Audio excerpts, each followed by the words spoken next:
Assalamualaikum warahmatullahi wabarakatuh. Bagaimana kalau saya katakan bahwa yang menyuruh mentersangkakan Anies di Formula E seperti yang dikatakan oleh Hasto bukan Jokowi? Bahwa Anies Baswedan kriminalisasi itu perintah dari Presiden Jokowi. Saya target. Dan bagaimana pula kalau saya katakan bahwa utusan yang datang kepada PDIP di saat Anies Baswedan menunggu pengumuman akan dicalonkan menjadi gubernur Jakarta itu bukan dari Jokowi? Karena menurut PDIP ada utusan dari Jokowi datang kepada Anies Baswedan, datang kepada PDIP, datang kepada Megawati agar tak mengusung Anies Baswedan yang telah menunggu untuk diumumkan. Karena kalau sempat mengusung Anies Baswedan, beberapa kader PDIP akan diberangus, akan ditersangkakan. Kemudian itulah yang membuat Anies Baswedan batal dicalonkan. Dan Anies Baswedan mengerti. Dan Anies Baswedan mempercayai hal itu. Bahwa kalau sempat dia diusung oleh PDIP, ada kader-kadernya akan ditersangkakan. Jadi kalau mengusung yang kita tahu di Jakarta diusung oleh PDIP, Pramono dan Rano yang dekat dengan Jokowi, kader PDIP tak akan ditersangkakan. Artinya, kalau saya katakan utusan itu bukan dari Jokowi, menurut penalaran yang ada sekarang. Kita tunggu dulu sampai case-case yang sedang dimunculkan waktu itu bisa dikendalikan. Case-case apa tuh maksudnya? Kelihatannya case-case hukum ya. Dari dua kejadian yang berurutan tersebut, apakah tidak mungkin ada sebuah konspirasi namanya? Konspirasi, penipuan, penggiringan opini publik yang membuat semua orang ini hanya menjalankan skenario yang diatur oleh sutradara yang namanya otak konspirasi tersebut. Namun pertanyaannya, siapa sebenarnya otak konspirasi tersebut? Karena ternyata setelah itu, walaupun Anies tak diusung oleh PDIP, Hasto tetap ditersangkakan. Termasuk memeriksa keluarga Pak Jokowi. Kalau bukan Jokowi, lantas siapa? Karena logika publik, logika awam, logika yang lebih tinggi lagi, akademisi ataupun para jenius menyatakan, kalaulah ada perjanjian seperti itu, kenapa Hasto ditersangkakan juga? Mari kita mengolah hal ini berdasarkan teori konspirasi. Teori konspirasi ini pernah disinggung oleh Rocky Gerung. Karena memang teori konspirasi ini hanya berdasarkan penalaran, logika. Kemudian ada peristiwa-peristiwa yang mendukungnya, yang terkadang faktanya itu kabur, tapi logikanya ada. Seperti yang dikatakan oleh Rocky Gerung, bahwasanya 3 orang hakim MK yang dissenting opinion pada waktu pemutusan perkara 02 dengan 01 dan 03 pada waktu Pilpres kemarin, itu sengaja diatur untuk dissenting opinion, untuk berbeda pendapat dengan hakim lain-lain. Tujuannya apa? Tujuannya sangat sederhana, agar MK seolah-olah demokratis, agar MK memang betul-betul memutuskan perkara itu dengan adil. Agar pandangan internasional bahwasanya pemilu kita ini jujur dan hakim-hakim penjaga gerbang keadilan itu di MK memutuskan dengan adil juga. Keputusan MK itu tetap dari awal sudah memenangkan 02. Itu teori konspirasinya. Jalannya harus diatur sedemikian rupa sehingga publik tidak mempertanyakan hal itu. Publik menganggap MK itu demokratis dan kemudian publik menganggap bahwasanya tak ada aturan dari pihak penguasa yang mendukung 02 untuk mengatur MK. Dibuatlah keputusan dengan cara-cara tersebut untuk tujuannya yang seperti yang saya katakan tadi. Satu lagi contoh yang akan membuat kawan-kawan terang berderang mengenai teori konspirasi, di mana peristiwa G30 SPKI itu kan didalangi oleh PKI. Kan itu yang sejarah mengatakan bukti-buktinya lengkap, semuanya ada. Tapi ada yang tidak logis di situ. Rangkaian-rangkaian itu terputus, itu masuk juga dalam teori konspirasi. Bagaimana kalau ada yang mengatakan bahwa dalang sebenarnya adalah Soeharto? Lagi-lagi, teori konspirasi itu tidak menjelaskan kebenaran sebetul-betulnya. Hanya sebuah analisa berdasarkan logika. Karena terakhir yang mendapatkan untung dari peristiwa G30 SPKI itu misalnya adalah Soeharto. Ini berbeda cara penalaran kita. Bukti kita tidak ada. Bukti-bukti semua tidak ada. Tapi teori konspirasi menjelaskan kemungkinannya begitu. Kemungkinannya bisa-bisa Soeharto yang mendalangi itu semua. Karena kejadiannya begini kawan-kawan. Kolonel Untung itu adalah anak buah Soeharto langsung dulunya. Komandan Batalion KK-1 Cakrabirawa Letkol Untung Samsuri merupakan orang yang memimpin pasukan untuk melakukan penculikan Dewan Jenderal pada peristiwa G30 SPKI. Beliau Republik Indonesia atau RRI mengaku sebagai ketua Dewan Revolusi yang melawan Dewan Jenderal.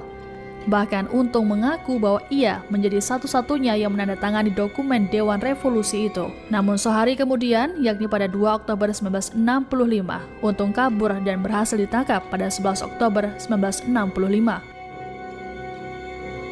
Setelah melalui sidang mahkamah militer luar biasa yang kilat, Untung pun dieksekusi di Cimahi, Jawa Barat pada tahun 1966. Hal yang menjadi perhatian hingga menjelang eksekusi, Letkol Untung masih percaya jika nyawanya masih akan selamat dari eksekusi mati. Hal ini lantaran ia merasa kedekatannya dengan Soeharto mampu membatalkan putusan hukuman mati yang diterimanya. Kedekatan Untung dan Soeharto dibenarkan oleh anak buah Untung, yakni Ishak Bahar, Komandan Regu Pengawal Istana Batalion Cakrabirawa. Ishak yang kala itu sedang bertugas mengawal Presiden Soekarno tiba-tiba diajak untuk menemui Soeharto di Rumah Sakit Pusat Angkatan Darat atau RSPAD Gatot Subroto. Yang sangat mengejutkannya, Letnan Kolonel Untung malahan minta permisi kepada Soeharto yang lagi menjaga anaknya Tommy di Rumah Sakit Angkatan Darat sebelum melakukan eksekusi para jenderal tersebut. Ketika G30 SPKI meletus, keberadaan Soeharto diketahui memang berada di RSPAD untuk menjaga anaknya, Hutomo Mandala Putra atau Tommy Soeharto, yang sedang sakit. Bersenjata lengkap, Ishak menuju RSPAD bersama Letkol Untung, Kolonel Abdul Latif, yang merupakan Komandan Garnison Kodam Jaya, sopir dan ajudan. Ishak menunggu di luar ruangan, hanya Untung dan Abdul Latif yang masuk menemui Soeharto. Meski begitu, Untung dan Abdul Latif menjelaskan kepada Ishak bahwa mereka baru saja pamit kepada Soeharto untuk menjalankan misi. Ketika di dalam mobil, Ishak mendengar perbincangan yang ternyata Untung dan Abdul Latif sudah mendapat izin Soeharto untuk menculik para jenderal. Sudah apa? Izin Soeharto. Katanya. Kemudian setelah peristiwa G30 SPKI tersebut, Kolonel Untung yang dituduh mendalangi memang dia yang mengumumkan bahwa dia yang mengeksekusi para jenderal tersebut. Setelah kasus itu terkuak, Kolonel Untung ditangkap, diadili dengan cepat dan dieksekusi dengan cepat. Pertanyaannya, kenapa harus secepat itu dieksekusi? Kenapa tidak digali dulu data-datanya lebih lanjut sesuai dengan yang berkembang dalam dunia penyelidikan untuk membongkar ke akar-akarnya? Dan kalau kita lihat lagi, Dewan Jenderal atau jenderal yang dieksekusi tersebut pangkatnya di atas Soeharto seluruhnya, termasuk Nasution yang hidup setelah lolos dari pembantaian tersebut. Artinya, kalau Nasution pun terbunuh pada waktu G30 SPKI itu, Soeharto lah pangkat tertinggi di Angkatan Darat pada waktu itu. Artinya Soeharto bisa mengepalai Angkatan Darat seluruhnya pada waktu itu. Dan logika yang berlanjut setelah itu, kenapa bukan Abdul Haris Nasution yang pangkatnya lebih tinggi dari Soeharto yang diserahkan tugas oleh Soekarno untuk membuat keamanan negeri ini kondusif kembali? Kenapa harus kepada Soeharto yang pangkatnya di bawah dari Abdul Haris Nasution? Baik, kita masuk kepada gagalnya Anies Baswedan didukung oleh PDIP di Jakarta karena ada ancaman seperti yang dikatakan Anies Baswedan. Anies pun percaya itu ancamannya datang dari Jokowi. Dan publik pun dibuat percaya bahwa ancaman itu ada.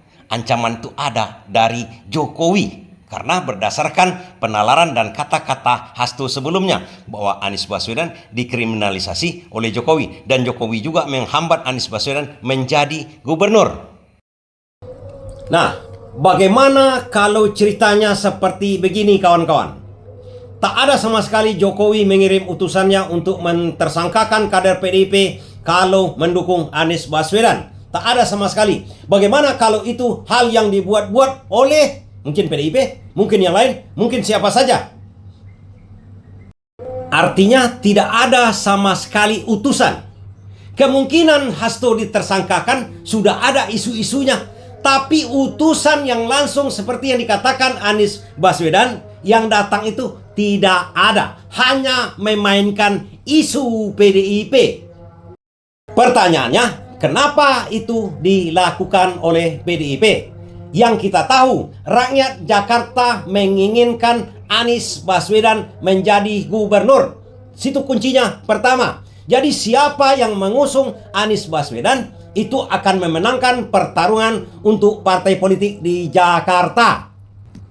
Karena ternyata siapapun yang tak mendukung Anies Baswedan, siapapun partai-partainya yang tak bersama Anies Baswedan, itu bakal kalah di Jakarta.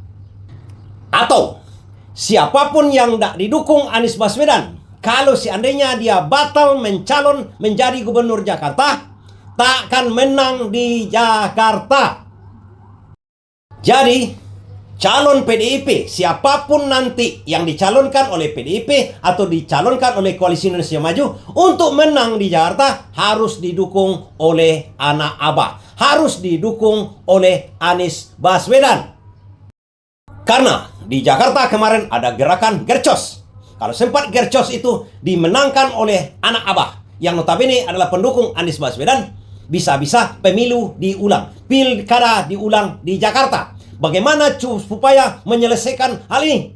Bagaimana calon PDIP nanti ini yang akan diusung oleh PDIP bisa menang? Harus mendapat dukungan anak Abah. Nah, caranya bagaimana? Konspirasinya adalah pura-pura dulu PDIP mengusung Anies Baswedan.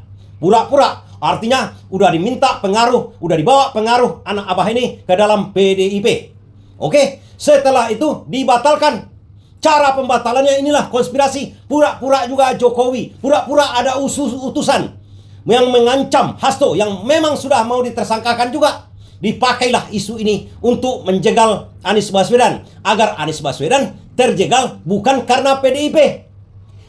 Anies Baswedan merasa simpati kepada PDIP karena mereka sudah play victim, mereka sudah diunye-unye oleh Jokowi sehingga Anies Baswedan simpati. Walaupun dia dibatalkan, walaupun dia tidak jadi dicalonkan oleh PDIP, Anies Baswedan simpati kepada calon yang diusung oleh PDIP. Artinya Anies Baswedan merasa senasib dengan PDIP. Padahal ini bikinan-bikinan dari konspirasi tadi. Tidak ada sama sekali tapi dibuat-buat. Akhirnya batal pun Anies Baswedan, Anies tidak sakit hati, mendukung bersama dengan PDIP, merasa sama-sama dizolimi. Aturannya udah ada dari skenario di sutradara. Seterusnya, anak Abah ataupun Anies Baswedan diharapkan mendukung Pramono dan Rano karena sudah merasa senasib. Dan itu yang terjadi, itu yang diinginkan oleh sutradara dari konspirasi Anies Baswedan yang mendukung PDIP. Anies tidak didukung oleh PDIP di Jakarta, tapi Anies mendukung PDIP di Jakarta. Kalau itu yang terjadi, apakah tidak sama tujuannya nanti? Soeharto melakukan hal itu kalau terjadi. Ini konspirasi, lagi-lagi saya katakan ini konspirasi. Soeharto melakukan dengan tujuan mungkin berkuasa. Konspirasi. Buktinya tak ada, tapi logikanya tidak masuk. Karena Soeharto yang paling rendah pangkatnya yang tidak menjadi target G30 SPKI. Sementara yang mengeksekusi para Dewan Jenderal tersebut adalah untung anak buah asli dari Soeharto. Dan kemudian Soeharto berjalan melalang buana di Jakarta tanpa pengawalan. Orang tertinggi di Angkatan Darat pada waktu itu yang bisa-bisa jadi terancam jiwanya tidak dikawal sama sekali. Pertanyaannya. Dan ini juga begitu. Di kasus Anies Baswedan yang mendukung Pramono dan Rano kemarin. Kalau kita cermati, tujuannya adalah memenangkan calon PDIP. Dibuatlah sandiwara. Dibuatlah sinetron seperti itu. Agar tujuan pertama adalah untuk mendapatkan dukungan anak Abah. Kalau cuma dibatalkan begitu, tidak ada sandiwara, bahwasanya ditersangkakan oleh Mulyono, anak Abah tak akan mau mendukung calon dari PDIP. Bisa-bisa gagal mane. Oke, kawan-kawan? Kita belajar sedikit ya. Itu bisa terjadi dan bisa juga tidak terjadi. Yang jelas Hasto ditersangkakan juga. Kalaulah ada perjanjian begitu kemarin, barangkali Hasto sekarang melenggang di luar. Tapi tidak. Hajar terus. Dalam konspirasi, penipu akan dimakan juga oleh penipu nantinya. Terima kasih.